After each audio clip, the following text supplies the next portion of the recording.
नमस्कार दोस्तों, मैं प्रखर श्रीवास्तव आप सभी लोगों का स्वागत करता हूं आपके अपने चैनल गुरु घंटाल में। दोस्तों, आज सुबह सुबह न्यूज़ आती है कि मुंबई पुलिस और रायगढ़ पुलिस मिलकर पहुंचती है अर्नब गोस्वामी के घर पर, जो कि रिपब्लिक टीवी के एडिटर इन चीफ हैं। उन्हें गिरफ्तार करती है और उन्हें इस वक्त पुलिस स्टेशन में रखा गया है। थोड़ी देर बाद उनकी कोर्ट में पेशी होगी। सवाल ये उठता है कि ऐसा क्या हुआ, क्यों अर्नब गोस्वामी को गिरफ्तार किया गया है, किस केस में गिरफ्तार किया गया है, कौन कौन सा सेक्शन लगाया गया है। तो बहुत कुछ है जानने को। निकल पड़ते हैं आज के सफर पर।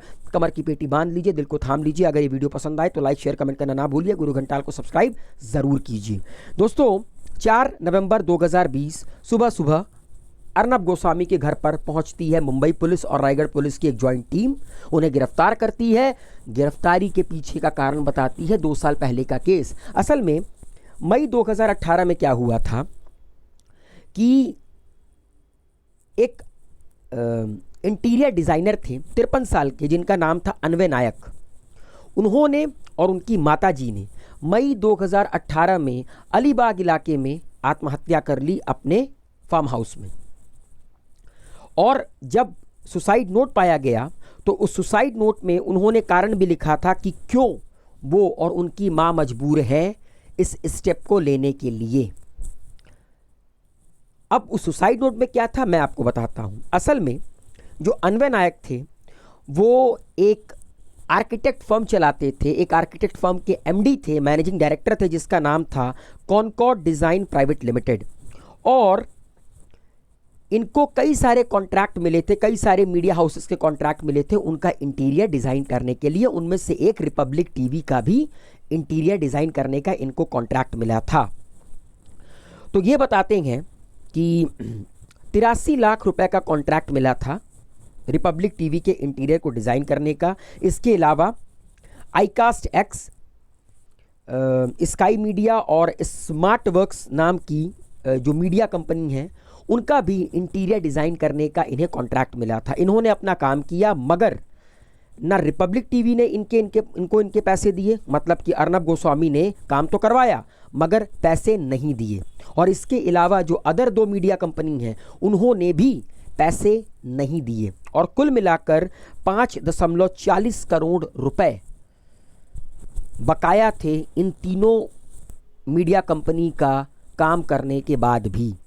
तो अर्नब गोस्वामी को इसीलिए बुक किया गया है, इसीलिए आपका डिटेन किया गया है, क्योंकि अर्नब गोस्वामी ने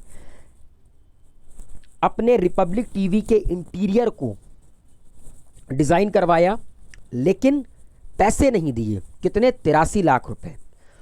और अन्वय नायक इस मेंटल प्रेशर के कारण उन्होंने आत्महत्या कर ली। तो अर्नब गोस्वामी के ऊपर केस बनता है एबेटमेंट टू सुसाइड का। किसी को आत्महत्या के लिए उकसाना, किसी को इतना मजबूर कर देना कि वो इंसान आत्महत्या कर ले। लेकिन दिक्कत क्या है पता है? ये केस बंद हो चुका था। दोबारा से ये केस रीओपन होता है जब अन्वय नायक की बेटी ने महाराष्ट्र के होम मिनिस्टर अनिल देशमुख से मिलती हैं और वो कहती हैं कि वो अपने फादर के लिए जस्टिस चाहती हैं। तो तड़के अचानक से अनिल देशमुख के दिमाग में क्या आता है, वो इस केस को रीओपन कर देते हैं और कहते हैं कि दोबारा से जांच होगी, क्योंकि अन्वय नायक की बेटी कहती हैं कि जो अलीबाग पुलिस स्टेशन गए, अलीबाग पुलिस ने अपना काम सही से नहीं किया है। तो मैं चाहती हूँ दोबारा से ये केस रीओपन हो और दोबारा से इसकी जाँच करवाई जाए, अर्नब गोस्वामी को सज़ा दिलवाई जाए। अब सवाल यही उठता है कि जब ये केस 2 साल पुराना था तो अचानक से इस केस को रीओपन करने की बात कहाँ से आ गई? देखिए, जनता सब कुछ जानती है कि इस वक्त महाराष्ट्र सरकार और अर्नब गोस्वामी के बीच में जो टग ऑफ वॉर चल रहा है, ये हो सकता है कि ये उसी का रिटेलिएशन हो, ये उसी का कारण हो। क्योंकि सोशल मीडिया का दौर इतना बढ़ चुका है ना कि अब सरकार चाहकर भी ना जनता को बेवकूफ़ नहीं बना सकती। सरकार चाहकर भी जनता को बेवकूफ़ नहीं बना सकती। अगर आप इस वक्त सोशल मीडिया पर देखेंगे, चाहे वो ट्विटर देखेंगे, इंस्टाग्राम देखेंगे, तो वहाँ पर पूरी की पूरी सेंट्रल गवर्नमेंट की जो मिनिस्ट्री है, जो सेंट्रल मिनिस्टर हैं, वो सब अर्नब गोस्वामी के सपोर्ट में आ गए हैं। इवन दैट हमारे देश के होम मिनिस्टर अमित शाह ने भी कंडेम किया है मुंबई पुलिस के इस एक्ट को, महाराष्ट्र गवर्नमेंट की इस एक्ट को। कहा जा रहा है कि महाराष्ट्र गवर्नमेंट ने जो किया आज अर्नब गोस्वामी के साथ, उन्होंने डेमोक्रेसी के चौथे पिलर का गला दबाने की कोशिश की। और ठीक ये वही दौर है, उसी तरह का दौर आ गया है जिस तरह इंदिरा गांधी ने कोशिश की थी 1975 के दौर में इमरजेंसी लगाकर। तो अब देखते हैं कि आगे क्या होता है, लेकिन हम बात करने वाले हैं उस सेक्शन के ऊपर जिस सेक्शन के तहत अर्नब गोस्वामी को बुक किया गया है। तो देखिए दोस्तों, पहले तो मैं बताता हूं कि एबेटमेंट टू सुसाइड होती क्या है। सेक्शन 306 क्या कहती है इंडियन पीनल कोड। अगर आप इंडियन पीनल कोड का सेक्शन 306 पढ़ेंगे तो वहां पर यह मेंशन है कि एबेटमेंट टू सुसाइड क्या होती है। याद रखिएगा, एबेटमेंट टू सुसाइड का मतलब ये होता है अगर आप किसी इंसान को इंस्टिगेट करते हो, उसको इतना मेंटली हैरेस करते हो या किसी भी फॉर्म में इतना हैरेस कर दो कि वो इंसान अपनी ज़िंदगी को ख़त्म कर ले, तो ये कहलाता है abetment to suicide according to section 306 of Indian penal code. अगर आप किसी इंसान, कहते हैं ना कि किसी इंसान के खिलाफ कंस्पिरेसी कर रहे हो ताकि वो इंसान सुसाइड कर ले, डर कर मारे, तो ये भी एबेटमेंट टू सुसाइड का ही पार्ट माना जाता है। And he intentionally helps the victim to commit suicide by doing an act और by not doing something that he was bound to do. और आप सामने वाले की मदद कर रहे हो कि हाँ भैया तुम सुसाइड करो, और इंटेंशनली आप उसकी मदद कर रहे हो कि तुम सुसाइड करो, मैं तुम्हें सपोर्ट कर रहा हूं, तो ये कहलाती है एबेटमेंट टू सुसाइड।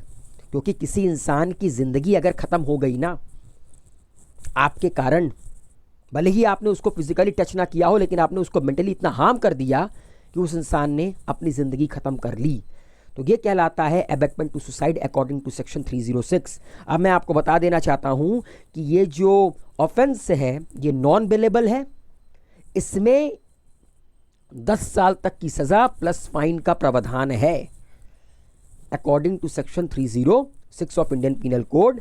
एंड इसी सेक्शन के तहत अर्नब गोस्वामी को बुक किया गया है। इसके अलावा एक सेक्शन और लगाया गया है जिसका नाम है आईपीसी सेक्शन 34। देखिए आईपीसी सेक्शन 34 क्या होता है मैं बताता हूं कि एक सिंपल सा है। मान लीजिए कि दो लोग कोई क्राइम करते हैं, ठीक है, दो लोग मिलकर किसी क्राइम की योजना बनाते हैं।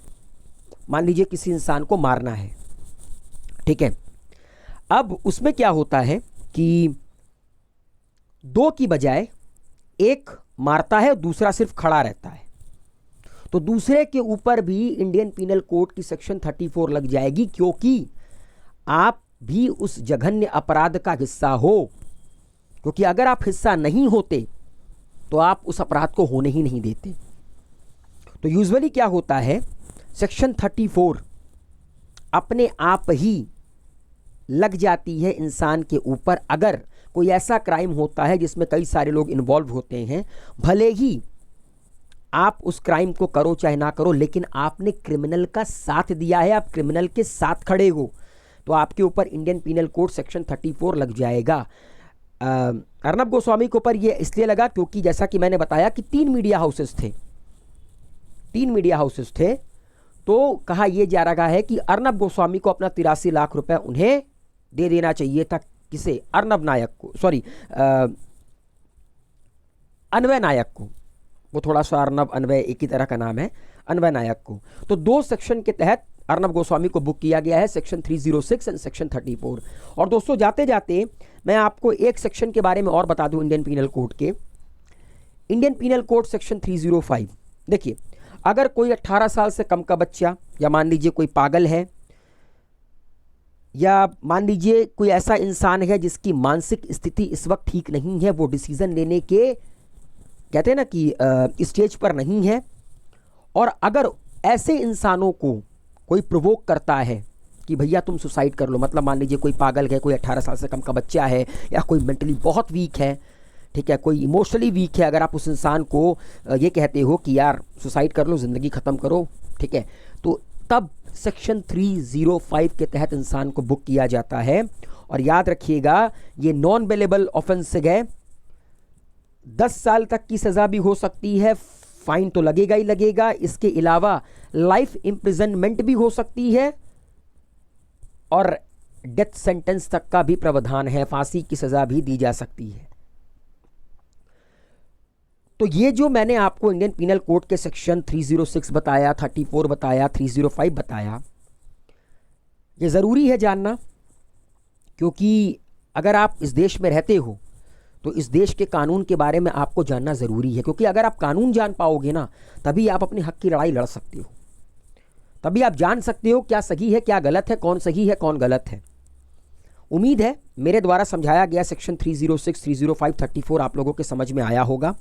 अगर किसी भी तरह का डाउट हो तो कमेंट बॉक्स में लिखकर सबमिट कीजिए, मैं पूरी कोशिश करूंगा उस डाउट को क्लियर करने की।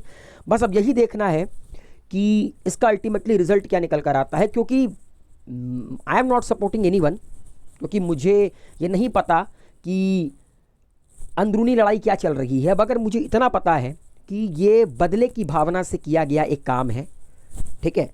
क्योंकि सुशांत सिंह राजपूत का केस आप लोगों को याद होगा, पालघर का केस आपको याद होगा, सोनिया गांधी को उसके असली नाम से पुकारने का केस आपको याद होगा। इन सब के तहत अर्नब गोस्वामी को बुक किया गया है। अभी टीआरपी केस भी अर्नब गोस्वामी के ऊपर लादा गया है, जब मुंबई पुलिस कमिश्नर ने अर्नब गोस्वामी तक को हवाला मैन भी कह दिया।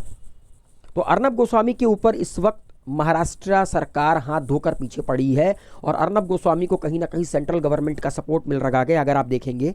अब कौन सही है कौन गलत है ये तो कोर्ट डिसाइड करेगा और जनता जनार्दन डिसाइड करेगी, बिकॉज ये पब्लिक है, ये सब कुछ जानती है। Wish you all a very good luck, take care, goodbye. अगर ये वीडियो पसंद आया हो तो लाइक शेयर कमेंट करना ना भूलिए। Wish you all a good luck, take care, good bye.